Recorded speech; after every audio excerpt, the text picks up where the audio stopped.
Bismillahirrahmanirrahim.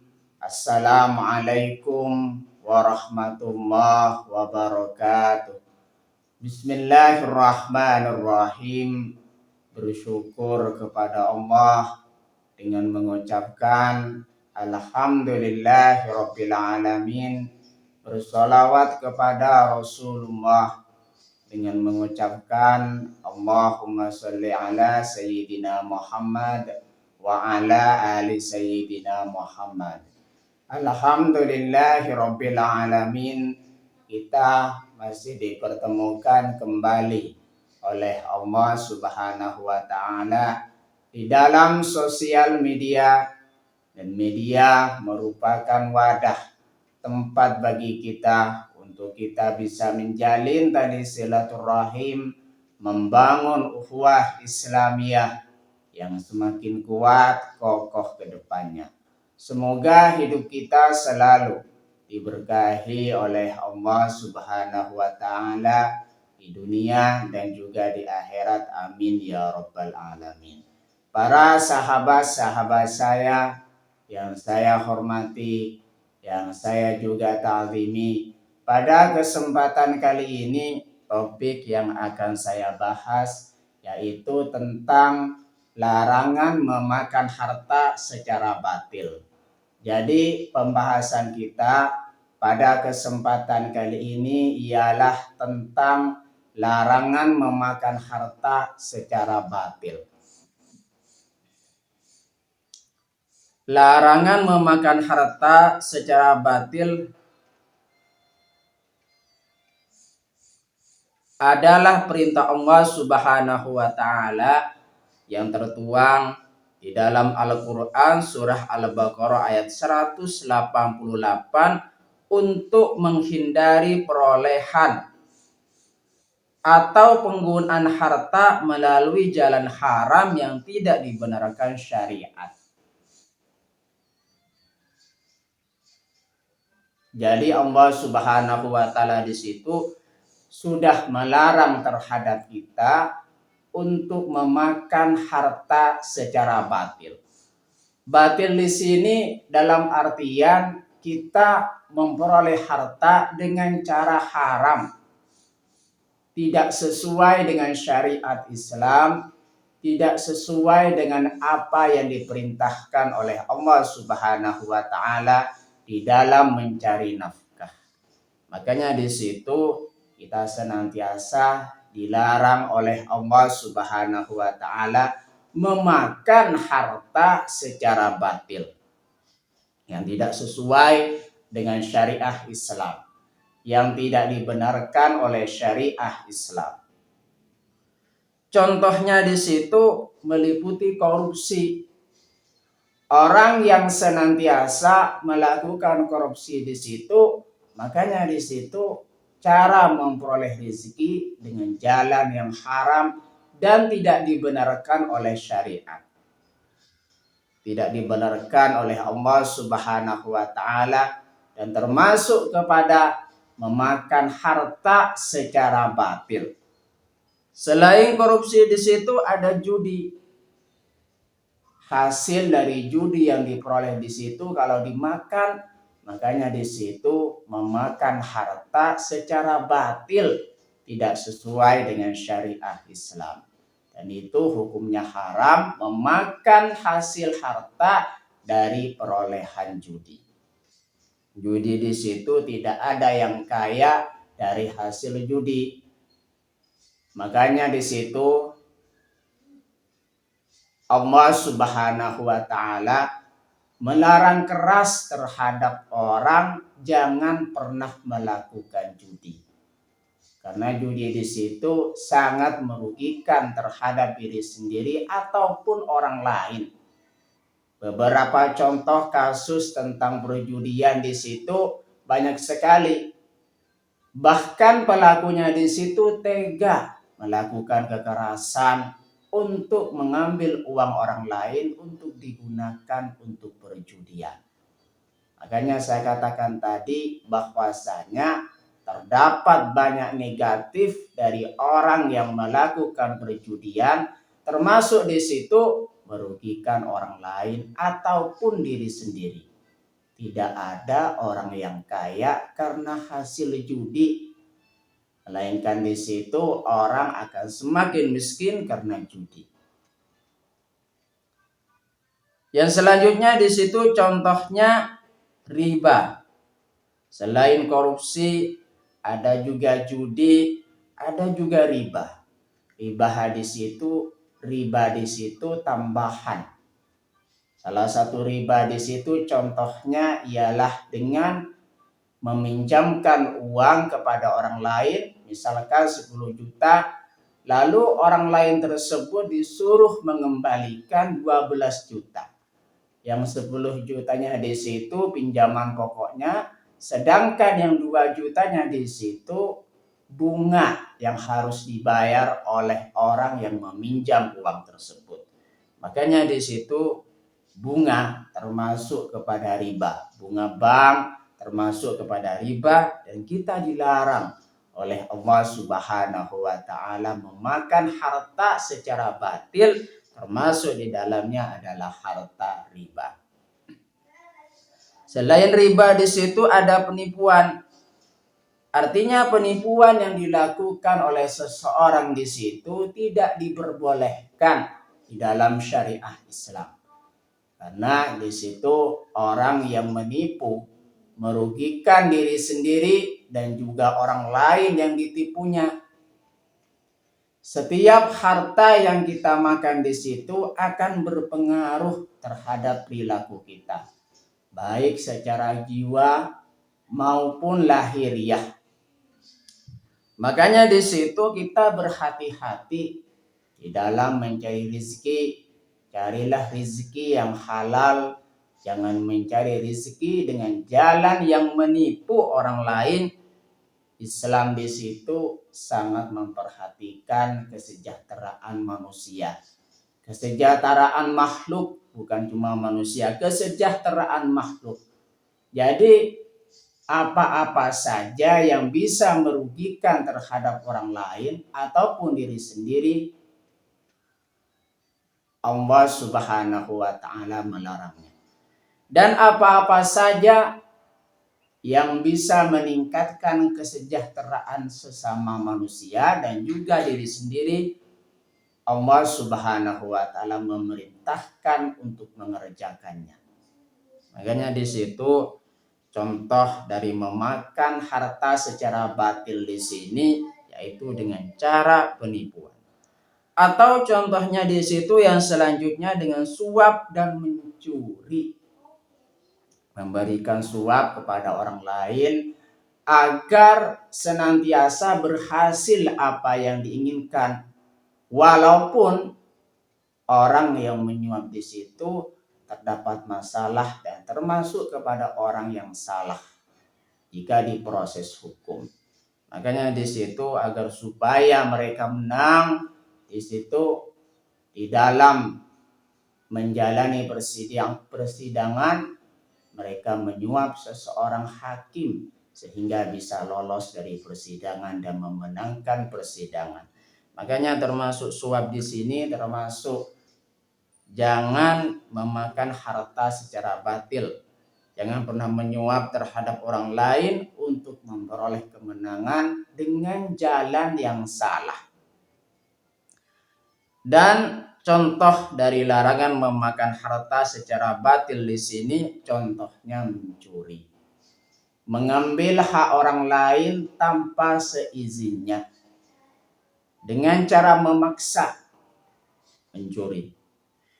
Tindakan ini dikategorikan dosa besar yang merusak keadilan sosial dan kezaliman terhadap hak orang lain. Artinya setiap tindakan memakan harta secara batil ataupun cara memperolehnya secara batil di sini merupakan tindakan yang merusak keadilan terhadap sesama. Orang lain merasa dirugikan terhadap perilaku seseorang yang mencari harta secara batil atau salah atau tidak dibenarkan di dalam syariat Islam. Makanya di situ saya katakan tadi bahwasanya seseorang yang mencari harta secara batil atau memakannya harta secara batil bisa merusak keadilan sosial dan kezaliman terhadap hak orang lain. Hak orang lain di situ diambil tanpa seizinnya. Berikut adalah ringkasan materi mengenai larangan memakan harta secara batil. Allah Subhanahu wa taala berfirman di dalam Al-Qur'an surah Al-Baqarah ayat 188. A'udzu billahi minasyaitonir rajim. Bismillahirrahmanirrahim. Wala taqulu amwalakum bainakum bil batili wa tudlu biha ilal hukami litakulu fariqam min amwalin nasi bil ithmi wa antum ta'lamun. Artinya, janganlah kamu makan harta di antara kamu dengan jalan yang batil, dan janganlah kamu membawa urusan harta itu kepada para hakim dengan maksud agar kamu dapat memakan sebagian harta orang lain itu dengan jalan dosa, padahal kamu mengetahui. Quran surah Al-Baqarah ayat 188. Allah Subhanahu wa taala sudah melarang kita agar supaya kita tidak memakan harta dengan jalan yang batil, dengan jalan yang salah, yang tidak sesuai dengan syariat Islam. Janganlah memakan harta dengan jalan yang batil atau membawa urusan harta itu kepada para hakim dengan maksud agar kamu dapat memakan sebagian harta orang lain dengan jalan yang dosa. Itulah larangan Allah Subhanahu wa taala yang harus kita tinggalkan, yaitu larangan memakan harta secara batil. Allah Subhanahu wa taala berfirman di dalam Al-Qur'an surah An-Nisa ayat 29. A'udzu billahi minasyaitonir rajim. Bismillahirrahmanirrahim. Ya ayyuhalladzina amanu la ta'kulu amwalakum bainakum bil batil illa an takuna tijaratan an taradi minkum wala taqtulu anfusakum innallaha kana bikum rahima. Artinya, wahai orang-orang yang beriman, janganlah kamu memakan harta sesamamu dengan cara yang batil, tidak benar, kecuali berupa perniagaan atas dasar suka sama suka di antara kamu. Janganlah kamu membunuh dirimu, sesungguhnya Allah adalah Maha Penyayang kepadamu. Quran surah An-Nisa ayat 29. Allah Subhanahu wa taala sudah melarang terhadap kita supaya kita tidak memakan harta secara batil. Karena di sini sangat buruk dampaknya terhadap diri kita ataupun orang lain yang memakan harta secara batil. Lalu definisi batil secara detailnya, batil di situ setiap cara perolehan harta yang tidak dibenarkan oleh syariat. Meskipun pemiliknya rela seperti upah untuk perbuatan haram, zina, dukun, penjualan khamr. Artinya di sini batil di situ cara memperoleh hartanya tidak dibenarkan di dalam syariat Islam. Makanya agar supaya kita selamat supaya kita selamat di situ di dalam mencari nafkah, di dalam mencari rezeki, carilah rezeki yang halal yang dibenarkan di dalam syariat Islam. Makanya terdapat hal-hal yang harus kita tinggalkan di sini. Salah satu contohnya, contoh perbuatan memakan harta secara batil. Yang pertama korupsi, suap, dan pungli. Mengambil hak yang bukan miliknya, riba, mengambil keuntungan dari pinjaman, dalam bentuk riba. Yang nomor 3, judi maisir, memperoleh harta dari taruhan.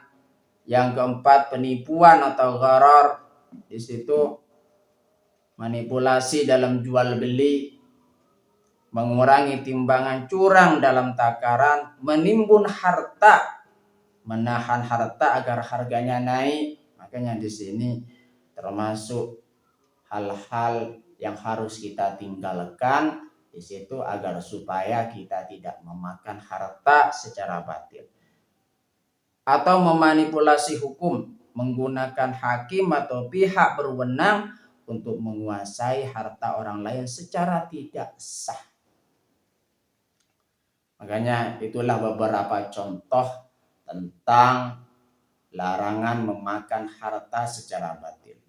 Dampak dan konsekuensi, lalu apa dampaknya dan juga konsekuensinya jikalau seseorang memakan harta secara batil. Yang pertama, termasuk dosa besar yang diancam azab neraka.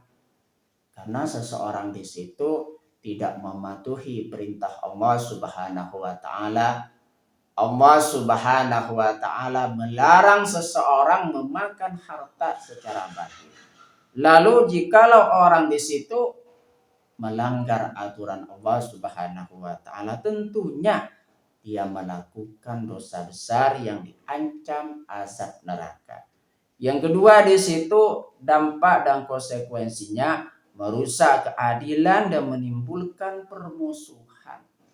Tidak ada orang yang mau dirugikan di dalam segala hal. Makanya di situ agar supaya terhindar dari kerusakan keadilan, maka hindarilah memakan harta atau memperoleh harta secara batil yang bisa merugikan orang lain ataupun diri sendiri. Makanya di situ dampak dan konsekuensi memakan harta secara batil atau memperoleh harta secara batil di situ merusak keadilan dan menimbulkan permusuhan. Dampak dan konsekuensi memakan harta secara batil di sini yang nomor 3, rizki menjadi tidak berkah. Tidak ada keberkahan bagi orang yang memperoleh harta secara batil. Tidak ada keberkahan bagi orang yang memakan harta secara batil. Dampak dan konsekuensi memakan harta secara batil yang selanjutnya di situ, pelaku akan bertanggung jawab atas kezalimannya di akhirat. Jadi siapa-siapa di situ yang memakan harta atau memperoleh harta secara batil di sini, maka pelakunya akan bertanggung jawab sepenuhnya di akhirat. Mempertanggungjawabkan apa yang sudah dilakukannya ketika di dunia, yaitu memperoleh atau memakan harta secara batil. Cara mendapatkan harta yang benar, Islam mewajibkan perolehan harta melalui jalan halal. Transaksi yang jujur, artinya di sini kita di dalam melakukan transaksi dalam hal mencari rezeki di sini, transaksilah dengan cara yang jujur, bukan dengan jalan yang menipu orang lain. Dan juga saling meridhoi. Kedua belah pihak di situ saling meridhoi. Saling meridhoi di sini artinya seseorang di situ di dalam bertransaksi jual beli atau mengikat sesuatu yang lain di situ saling suka.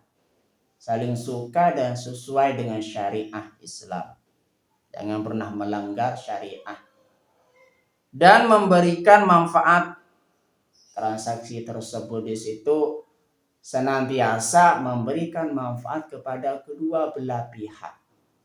Artinya di sini transaksi tersebut di situ tidak hanya memberikan manfaat kepada satu pihak saja, melainkan harus kedua belah pihak di situ mendapatkan manfaat dari transaksi yang dibuatnya. Makanya di situ carilah harta yang benar, bukan secara batil. Makanlah harta yang benar, bukan secara batil. Apa yang kita lakukan di situ akan berdampak kepada diri kita dan kembali kepada diri kita semuanya.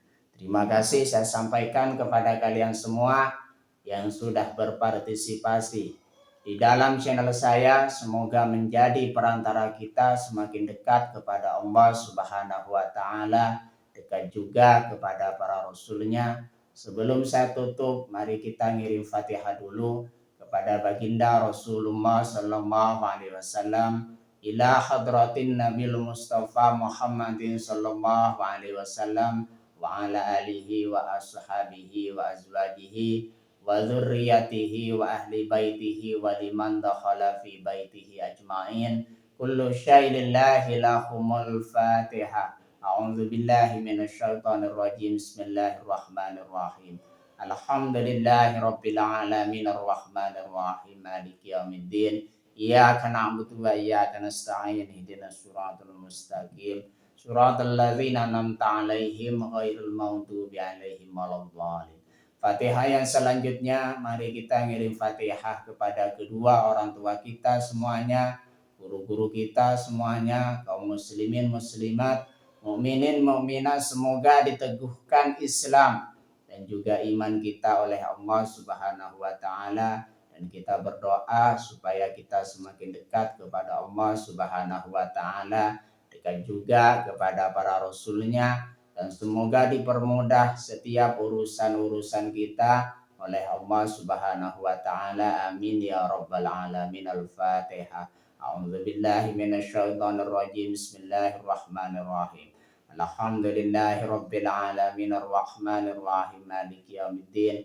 Iyyaka na'budu wa iyyaka nasta'in. Ihdinas siratal mustaqim. Siratal ladzina an'amta 'alaihim ghairil maghdubi 'alaihim waladdallin. Terima kasih. Assalamualaikum warahmatullahi wabarakatuh.